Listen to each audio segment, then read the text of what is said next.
Mari kita lihat bagaimana kita menghitung satu lapis itu, ya. Tadi sudah menjelaskan bahwa ada sumber uh, uh, seismik di sini, kemudian dirambatkan ke sana, ke bawahnya ke titik A, kemudian dengan sudut kritis karena dia itu 90 derajat, ya, dari hukum Snell, dia meramatkan langsung ke sini, ya. Kemudian sebagian sebetulnya ini dikirimkan ke atas. Nah, ini mewakili saja salah satunya itu dikirimkan kembali ke atas dan diterima di titik R ini, ya. Maka kita bisa menggambarkan waktu lambat dari ini SA, AB, BR seperti ini. SA kecepatannya adalah V1 di sini, ya. AB di sini kecepatannya AB V2 dan BR adalah V1 lagi, ya. Maka kita membuat suatu simplifikasi di sini, ya, bahwa TR ini adalah ini SA, ya, SA. SA ini bisa didekati dengan hukum sinus ini kritis, ya, dimana SA itu adalah H1 yang ini dibagi dengan atau dikalikan dengan seperkos I, karena kos itu adalah ini dibagi ini, sehingga SA nya adalah 2H1 per cos I sudut kritis, ya. Cos itu ini yang hanya di H1 dan ini yang merambat. Jadi untuk menghubungkan antara depth sini atau ketebalan dengan rambatnya. Demikian pula SA ini akan sama dengan BR. Karena itu kita menulis ini angka 2 di sini, ya. Karena kan sama ini dengan ini. Kemudian AB itu kita dekati. Kalau saya punya di lapangan itu punya jarak SR dan dikurangi dengan AC yang sudah ada tadi menghitung H tadi, karena ini 2 kali, maka dikurangi 2 kali ini akan hasilnya adalah AB ini, ya. Jadi kalau X ini dikurangi ini AC dikurangi BE, maka hasilnya adalah X dikurangi hubungan tangen, ya. Tangen itu adalah hubungan dari ini dan ini, ya. Ini dan ini, ya, dikalikan H1 nya. Berarti kalau ini rasio ini dikalikan H1, ya, ini sama ini rasio tangen kan, maka sisanya AC, ya, dan PE. Maka kita tulis AB ini adalah X ini dikurangi ini dan ini, AC dan ini hasilnya 2H1 ini. Kemudian nanti bisa V2. Jadi hasilnya seperti ini. Kemudian kita buat sesuatu yang lebih kompak. Formulanya adalah seperti ini, ya. Jadi X per V2-nya itu diurai di sini, sedangkan yang ini sama ini dijoinkan, ya, dijoinkan. Maka hasilnya seperti ini, ya. Hasilnya seperti ini. Oke. Bisa juga kalau sudut kritis ada yang lain, ya. Nanti kita lihat. Terima kasih. Tadi kita membicarakan untuk lapisan yang 2 lapis atau 1 lapis, ya, ini sama ini. Bagaimana untuk lapisan yang dalam seperti ini, ya? Dari hukum Snell mengatakan kalau sampai lapis seperti ini saja, maka sudut kritis yang kita maksud untuk mengetahui data refraksi itu cukup adalah V1 dan V2. Bagaimana kalau saya punya yang dalam seperti ini, ya, yang dalam seperti ini? Maka yang dalam ini kita rumuskan sebagai sin I13. Jadi tidak akan melewati ini saja, tidak akan melewati ke sini, tetapi yang lebih dalam. Demikian pula kalau yang paling dalam seperti ini, maka aturan ini spesifik yang I12 ini, ya. Sehingga kalau mencapai ini misalnya gitu, ya, maka dia akan sampai ke situ saja, ya. Kalau kita lihat ini, ya, ini adalah untuk ke sini. Tapi untuk yang lebih dalam seperti ini misalnya, maka rambatnya tidak ke sana, tetapi arah rambatnya ke arah sini, ya. Saya ganti ini, arah rambatnya ke arah sini, arah rambatnya ke arah sini, ke arah bawah ini, kemudian ke bawah baru, ya. Nah, inilah yang membedakan kenapa kita harus menghitung sudut ini, sudut kritis ya, untuk lapisan yang dalam. Jadi ini harus dihitung untuk yang ke sini, untuk ke bawah juga ini harus dihitung. Nah, gitu ya.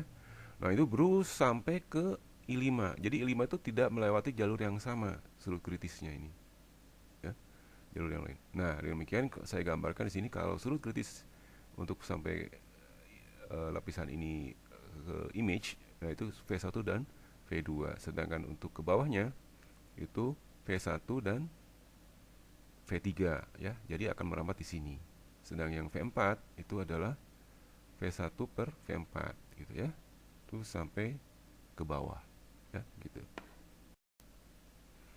Nah, kemudian nanti mungkin akan ditanya bagaimana kalau kita pengen tahu sudut kritis dari V2 dan antara lapisan yang melewati ini H2 dan H3, maka ini berlaku V2 dan V3. Demikian pula yang ini ya, V3 dan V4 dan sebagainya ya.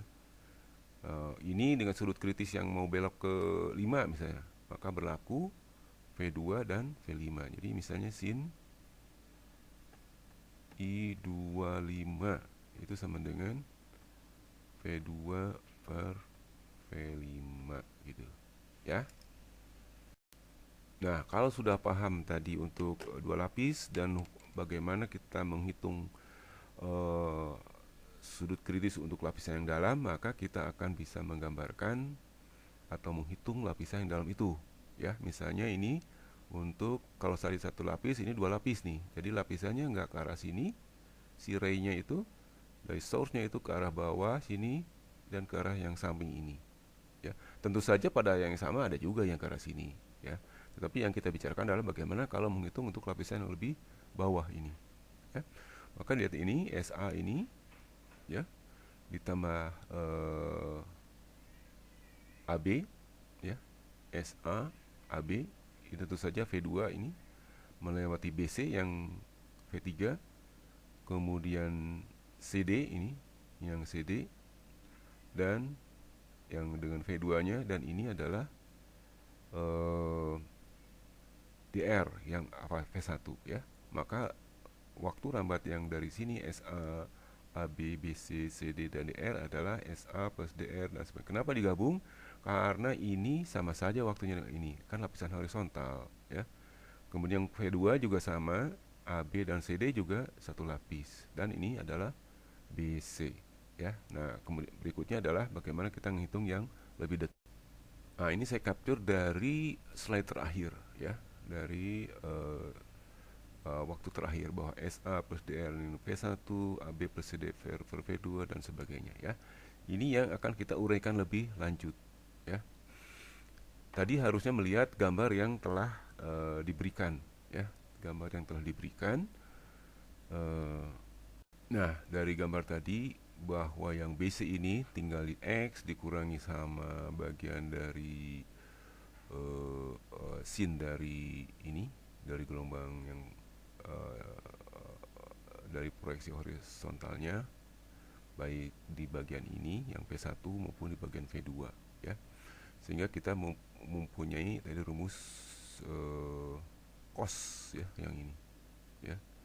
Yang satu cos 23, cos I13 itu yang di atasnya, cos I23 yang di bawahnya ya, I13, I23 dan sebagainya. Kemudian ini adalah kedalaman. Nah, kalau kita melihat seperti ini ya, secara garis besar nanti kita bahas bagaimana cara menghitung I23 ya. Jadi I13 itu adalah kita harus dapat dari sin I13, dan yang ini dapat dari sin I23 ya. Nah, jadi untuk menghitung ini T ini, maka kita harus tahu berapa kedalaman yang lapisan pertama, terus lapisan kedua dan sebagainya. Sedang X adalah jarak dari ujung ke ujung dari suatu geopon. Jadi kalau saya gambar adalah ini seperti ini kira-kira sketnya ya. Kemudian si ray-nya yang satu seperti ini ya. Ini ada interface set gitu. Kemudian ada interface yang kedua ini ya, sorry, yang kedua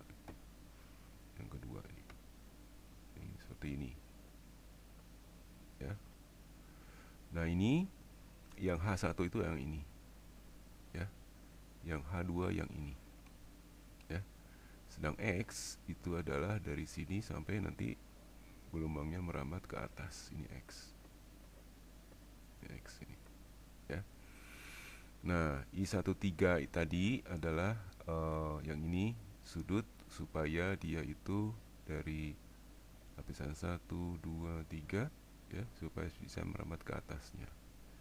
Ini yang disebut I13, ya. Nah, ini lapisan I23. Oke? I23. Ya. I13 yang ini, I23 yang ini. Jadi kalau I23 adalah V2 per V3, ya. Kalau I13 V1 dan V3, ya. Jadi dari sin, kalau kamu sudah mengetahui sudut I13, maka akan mudah menjadi cos I13, ya. Ini 13, ya. Dimana sin I13 adalah V1 per V3, ya, yang ini. Terus kalau sin I23 adalah V2 per V3. Ini untuk kritisnya, ya. Oke, terima kasih. Nah, ini kira-kira rumusnya yang akan kita dapat, ya. Nah, berkaitan dengan intercept tadi, adalah kalau ketika kita gambar kurva seperti ini, ya, kemudian ada namanya travel time curve, ya, dimana ini direct wave, kalau ini refracting wave, maka ini disebut intercept itu adalah kalau kita menginterpolasi ini ke sini, ya. Ini T intercept itu, ya, jadi dari sini ke sini, ya. Dimana letak T intercept ini adalah kalau X-nya sama dengan 0, kan, dari persamaan kita ini, ya. Apa artinya X sama dengan 0 adalah yang ini, ya. Jadi kalau X sama dengan 0, maka berlaku rumusnya yang ini. Nah, E sama dengan yang ini saja.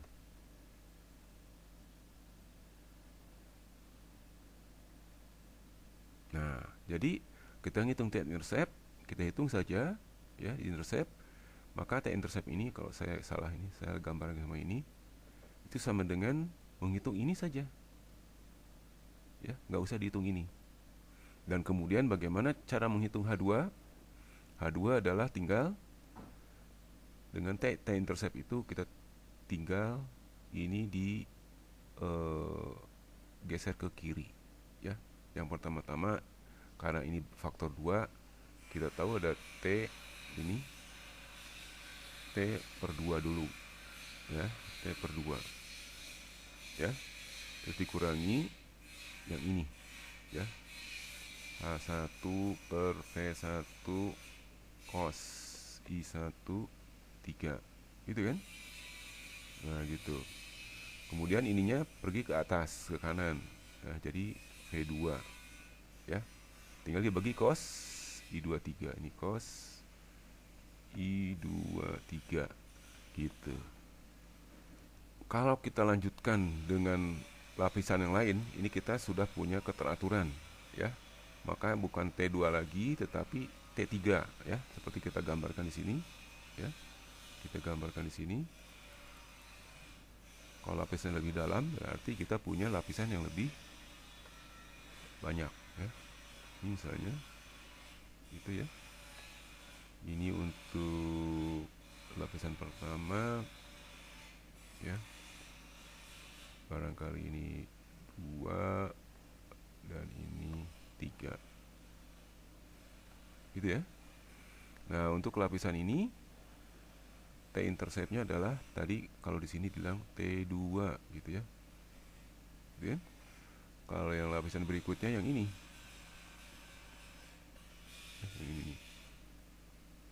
ini adalah T3, ya. Ngitungnya dari sini ke sini. Sedang yang tadi T2 adalah dari sini ke arah sini. maka kita punya tataran H3 sama dengan T2 nanu ya, gitu kan. Sehingga dari sini kita punya suatu kesempatan untuk membuat lebih sederhana, ya. Lebih sederhana apa? Kita tulis kelompok ini, ya, dalam bentuk jumlah H2 dan sebagainya, V1, V2, terus sampai VK, ya, dan sebagainya. Cos I, I-nya dari 1, 2, 3, nah, K1 sampai 4. Kemudian ininya tergantung sisi yang terakhir, ya, yang ini, ya. Nah, ini harus dibuat exercise. Silahkan kalau kamu membuat formulasi sehingga ini bisa kamu turunkan.